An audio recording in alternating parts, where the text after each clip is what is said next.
Hi, hello, please sit down. I'm just checking my notes right now, and it says here, ooh, you sold Mohamed Salah before game week 34. Very, very painful. I do understand your pain. I do have about 78,000 other people to see about this today. So my prescription is going to be to leave a like and maybe subscribe to this channel. Side effects do include the occasional hit, bad advice, and nauseating jokes. So hopefully we'll get through this together and we'll get you back on the right track.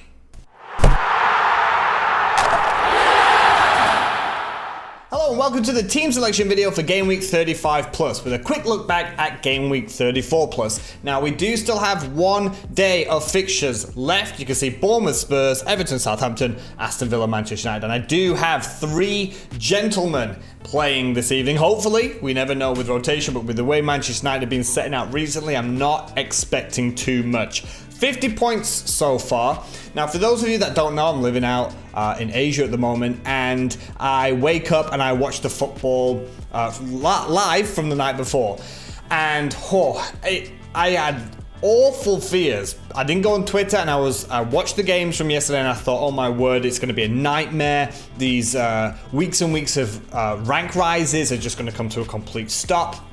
And it turns out people have not done as well, surprisingly, as I thought that they would have done. So 39 points is the average. I'm currently on 54. And yeah, let's just start at the back and go through the pros and the cons. So Nick Pope, he still continues to infuriate so many people. Of course, with Ben Foster not getting his clean sheet, but Pope, save point, bonus point, clean sheet. He is a dream in the sticks, and I still don't have a lot of sympathy for a lot of people that went for Ben Foster over Nick Pope. I'm sorry, I'm very sorry, but that's the game, isn't it? But he's still going, and he's not going anywhere. He's just set and forget.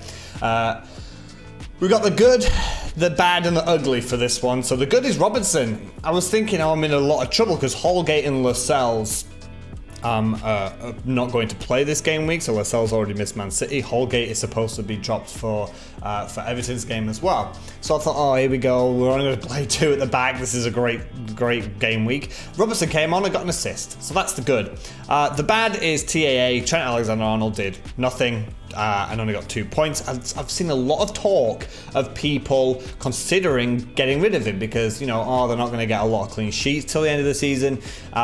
Two reasons why I'm not going to do that. One, it's a precious free transfer that I don't need to do because he's a good player, right? He's one of the top players in FPL. And two, that is exactly why, his quality. It doesn't matter who he's playing against. I'm not just in it for defensive returns with Trent Alexander-Arnold. I'm in it to win it for those attacking returns too. And the ugly. I was watching the game and I could have cried. The last 20 seconds of the game, Sheffield United pop it in with a header, and we've gone now from Wolverhampton Wanderers being a, oh my god, we need 2 or 3 players, into a please get out of my team. And I'm not gonna go anywhere with Doherty. I've said it before on stream, in previous videos, I'm not interested in moving the back line. It's a solid back line. I still think that there's going to be rotation for everyone, but I still think they're quality players. It's a transfer that I don't want to have to make. Going to our midfield, Phil Foden, extremely unlucky. How he missed 2 golden opportunities. One would have been a Kevin De Bruyne assist as well. We'll get to him later.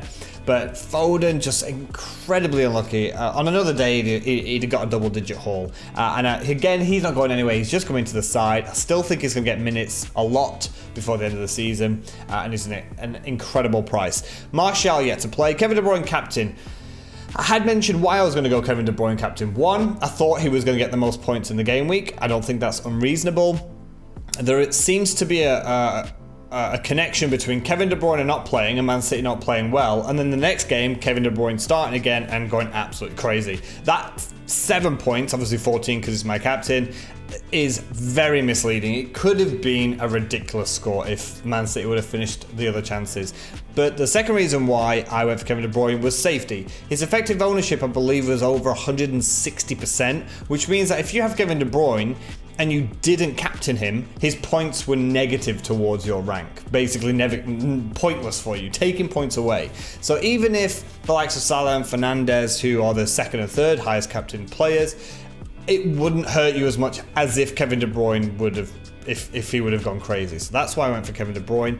Fernandes yet to play, and Mo Salah. Oh, Mo. 2 goals and assist. I believe he took all 3 bonus points as well. Oh, what a performance. And he transferred news early on, guys. He's not in my team anymore. I'm sticking with the plan. I think that it doesn't matter how well he's done before. People are going to chase points. People are going to bring Mo Salah in because he's just played really well. I personally think that he might not get a full game or might not even start the next game. And my plan was to always change to the player that I brought in. But we'll get to that when we talk about this game week. But what a way to say goodbye. What a beautiful performance. 18 points that a lot of people missed out on. And if you are one of those, I'm genuinely sorry, especially if you changed it to an aggressive move, maybe like the likes of Sterling, who we all thought was going to start. He still did pretty well. He still picked up a good amount of points. Obviously, you'll have lost points, but I did warn people on video and on stream to do a -4 against Mo Salah. And I'm in a -4 predicament this week, that you have to remember that not only does that player have to blank and your player has to do well just to make it even. So I would never have done Salah for a -4, especially if we didn't have it confirmed that he wasn't going to play. Green was still yet to play, and Jimenez, I believe at this moment in time, is the most sold player this game week, and I can see why. I've backed him so much. His price is 8.2, so he's already gone down. I've had him for so much of the season. We've had 3 blanks in a row now, and let's be honest, the last couple, those 3 games, it's not like he's been unlucky. We're not sat here like we are with Dominic Calvert-Lewin saying, oh, they were so close, oh, he's really unlucky not to score a goal. He doesn't look like scoring at the moment, which is a huge issue. He is the question mark that I've got left for this game week. Do I take the -4? A completely pointless, irrelevant stat that people might look into is the fact that he's never gone more than 3 games without a goal. That doesn't mean he's going to score in the next one, but it does make you think twice about it. And on the bench, we've got McCarthy and DCL, who are yet to play. So going into this game week, let's have a look at the lineup.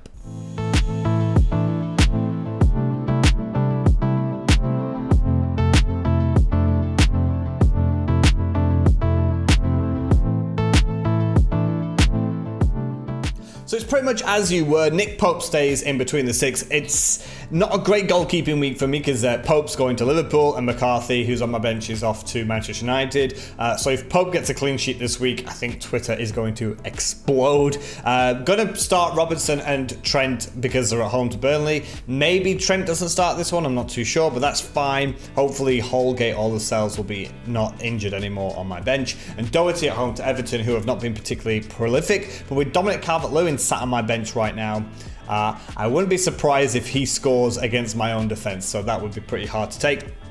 Foden, Martial, De Bruyne, Fernandes still in the midfield, and the transfer you can see, Raheem Sterling in for Mohamed Salah. And I'm just banking the fact that I was waiting to see what would happen in the Newcastle game, who would start, Mahrez or Raheem Sterling. The fact that Sterling didn't start again, I know people brought Sterling in last week because they thought, well, he's going to start this week because he missed one. But he's missed 2 in a row now. I think he's going to start. He could even, in my opinion, start up front as a striker and Gabriel Jesus gets a rest. That's going to be a question mark there. Southampton game for Greenwood at home. So Martial, Fernandes and Greenwood having Southampton at home, I think is a good fixture. That's why currently the captain's armband is on Bruno Fernandes. But that could change because I have one huge decision to make, and that is, do I take a -4 Raul Jimenez to Jamie Vardy? Now, a lot of people are going to be targeting Bournemouth. I'm going to wait to see what happens today with Spurs against Bournemouth, and if they get ripped apart again, it's a possibility that Jamie Vardy could come in for Jimenez and I give him the armband. If not, he might still come in and Fernandes will hold the armband there. The reason why I'm considering this -4 is because I would still have Jamie Vardy for 2 weeks. So I personally split up those -4 into -2 this week and -2 next week because I shouldn't be taking any hits next week. And I want him for the Bournemouth game for reasons obvious and clear that Bournemouth are just awful defensively right now, but also because he's a Sheffield Wednesday fan.